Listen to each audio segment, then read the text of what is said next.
लाला, यशोमती मैया से बोले नंद लाला, राधा क्यों गोरी मैं क्यों काला।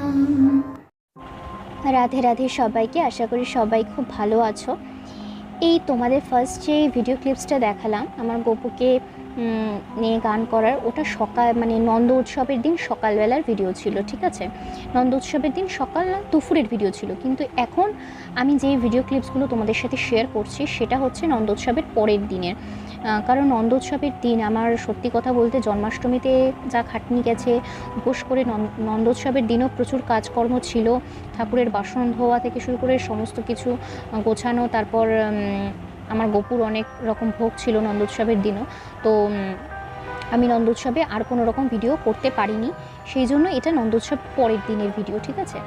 যেদিন আমি সকালবেলাতে ব্রেকফাস্টের জন্য বানাচ্ছিলাম তোমার সয়াবিনের তরকারি রুটি দিয়ে খাবো বলে, ঠিক আছে। কারণ আমাদের দেখো 3-4 দিন অলরেডি নিরামিষ হয়ে গেছে, জন্মাষ্টমীর সেই আগে থেকে নিরামিষ শুরু হয়ে গিয়েছিল। তো তারপর থেকে তো নিরামিষ তো চলছিল নন্দোৎসবের দিন অবধি। তারপরের দিন মানে এটা আমি তারপরের ভিডিও বলছি, তারপরের দিনের ভিডিও, তো সেই জন্য মাছ নিয়ে আসা হয়েছিল বাজার থেকে। তো কিন্তু সকালবেলা কি ব্রেকফাস্ট বানাবো, আমি সকালবেলা না ঘুম থেকেও মানে খুব তাড়াতাড়ি উঠতে পারিনি, একটু দেরি করেই লেট করেই উঠেছিলাম। উঠে তোমার একে পুজো সেরে নিয়েছি, তো পুজো সেরে নেওয়ার পর তারপর এসে ব্রেকফাস্টটা বানাচ্ছি। জেনারেলি কিন্তু আমি অন্যান্য সময় তোমার এই সকালের ব্রেকফাস্টটা বানিয়ে তারপর কিন্তু পুজো করতে যাই, কিন্তু মিস্টার গাঙ্গুলির ছুটি নিয়েছিল, ছুটি ছিল, সেই জন্য একটু দেরি করে ব্রেকফাস্ট হলেও অসুবিধা ছিল না, সেই জন্য একটু লেট করে ঘুম থেকে উঠে তারপর পুজো দিয়ে স্নান টান করে পুজো দিয়ে ঘর পরিষ্কারটা করে নিয়েছিলাম, করে তারপর তোমার এই সকালের ব্রেকফাস্টের জন্য সয়াবিনের তরকারি রান্না করেছি। আর তোমাদের যেই ক্লিপসটা গপুর দেখালাম ওটা কিন্তু আজকের নয়, ওটা নন্দোৎসবের দিন। যাই হোক, সবথেকে বড় কি জানো তো, এতটা খাটনি যায় না, আমি আমার জন্মাষ্টমীর আরও 2-3 দিন আগে থেকে মানে প্রচণ্ড খাটনি যাচ্ছে। আর মিস্টার গাঙ্গুলির তো তারও আগে থেকে, মানে ও তোমাদের সাথে যারা ইউটিউবে আমার ভিডিও দেখছো তারা জানো যে মানে জন্মাষ্টমীর কত আগে থেকে ও ঘর রং করা শুরু করেছিল ঠাকুরের। তো সেই রং করতো প্রায় রাত্রিবেলা 1:30-2 বেজে গেছে, এরকমও দিন গেছে ঠাকুর ঘর রং করার জন্য।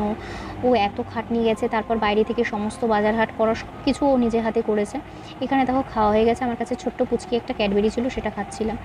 যাই হোক, তোমাদের যে বলছিলাম না মিস্টার গাঙ্গুলি বাড়িতে রয়েছিল আর ছুটি ছিল, তো দেখো এখানে দেওয়ালের মধ্যে, দেওয়াল বলছি, দরজার মধ্যে একটা ওই কী যেন বলে এটাকে তোমার, ওই দেখো আমি নিচে এই স্টিকারের মতো ছিল না, এইটা স্টিকার নয়, ঠিক আছে, মানে এটা দিয়ে ছবিই আঁকতে হবে, জাস্ট বর্ডার লাইনটা তোমরা করে নিতে পারো।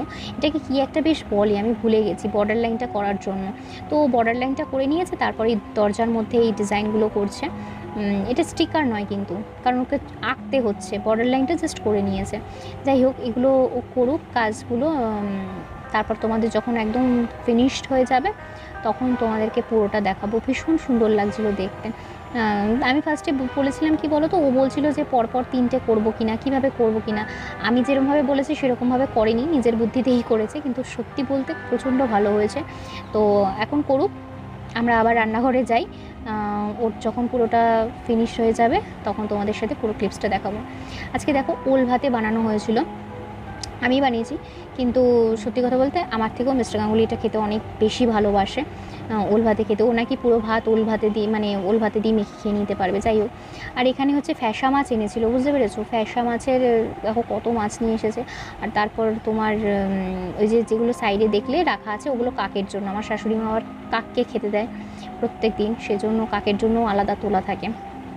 যাই হোক, যেটা বলছিলাম, শরীরটা একদম দিচ্ছে না এই মানে কদিন ধরে, আমার থেকেও বেশি ওর টায়ার্ড থাকা কথা দেবার্থর, কিন্তু ও অতটা বুঝতে দেয় না। আর সবথেকে বড় কথা, আমি একটু বেশি ল্যাগব্যাগে আছি, সত্যিকারের আমার একটুতেই আমি শরীর খারাপ হয়ে যায়, তো সেই জন্যই। কিন্তু মানে এটা মানে সত্যি কথা যে আমার জন্মাষ্টমীর দিন কিন্তু কোনো রকম কোনো কষ্ট হয়নি না। অন্যান্য সময় না উপোস করলে, এমনি তো আমি প্রত্যেক সোমবার উপোস করে থাকি, 6:30 6:30 পরে উপোস ভাঙি প্রত্যেক সোমবার শিব ঠাকুরের জন্য। আগে সোমবার শুধু নিরামিষ খেতাম, এখন উপোসই করে থাকি সকাল থেকে 6:30টার পর। আমি মানে 6টা 6:30টার পর তারপর লাস্ট একবার শিব ঠাকুরকে পুজো করে তারপর ভাঙি।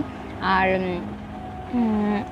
আর এমনিতে তোমার এই উপোসগুলো যখন হয়, এই যে সারাদিন আমি যেমন জন্মাষ্টমীতে রাত্রিবেলা খেয়েছি, তোমাদেরকে আগের ভিডিওতে জানিয়েছি 1টা 1:30টা 1টার সময় নাগাদ খেয়েছিলাম, কারণ 12:30টার পরেও আমি গপুকে পুজো করেছি। তো সেদিন কিন্তু কোনো শরীর খারাপ হয়নি আমার।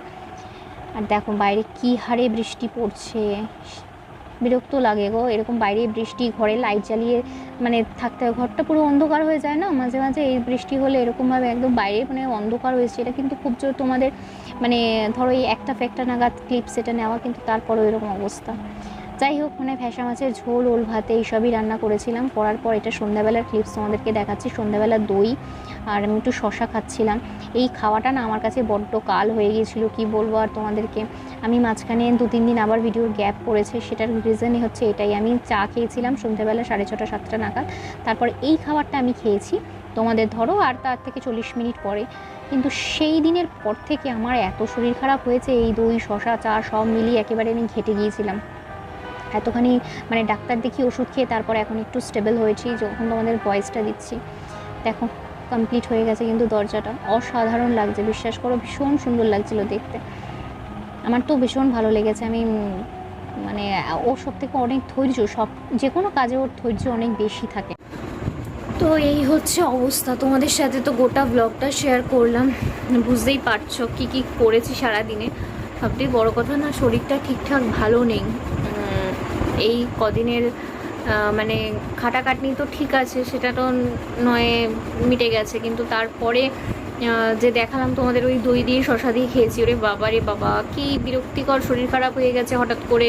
চা খাওয়ারও কিন্তু প্রায় আমি 1 ঘন্টা 40-45 মিনিট, 1 ঘন্টা তো হবেই, 40-45 মিনিটের বেশি পরে কিন্তু আমি খেয়েছি ওটা। কিন্তু তারপরেও আর যখন খাচ্ছিলাম না, মনটা একটু মানে দোনোমনো করেই খাচ্ছিলাম যে খাবো না এমনি করে খেয়েছি, খেয়ে তো ফেলেছি। তারপর মাঝরাত থেকে শুরু হয়েছে আমার পেট ব্যথা। উফ বাবা, ডাক্তার দেখানো, ওষুধ খাওয়া, পেটে ইনফেকশন এর আগেও একবার হয়েছিল, আবার হলো হঠাৎ করে। আমি বুঝতে পারি না কেন এরকম হচ্ছে। এই সবথেকে বড় কথা না, লাস্ট মানে বছরখানেক ধরে আমি একটু বেশি ভুগছি, কেন আমি জানি না। তো যাই হোক, এখন মোটামুটি ঠিক আছে। তো এগুলোই সমস্যা, এগুলোই চলছে আশা মানে ওই কারণেই মানে মাঝখানে 2-3 দিন ব্লগ বন্ধ ছিল। এক তো জন্মাষ্টমীর আগে একটু ব্যস্ত ছিলাম, সেটার জন্য ব্লগ বন্ধ ছিল।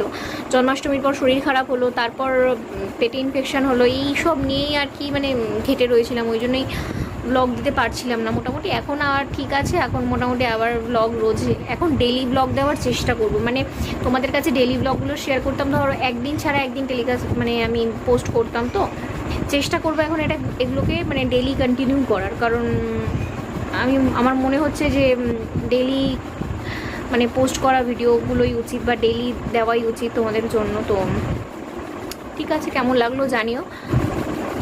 মিস্টার গাঙ্গুলি যে দরজাটা করেছে দেখেছো কত সুন্দর লাগছে। ও আর একটা জিনিসও করবে, ঠিক আছে, ওটা আমি তোমাদের সাথে নেক্সট ব্লগে শেয়ার করব।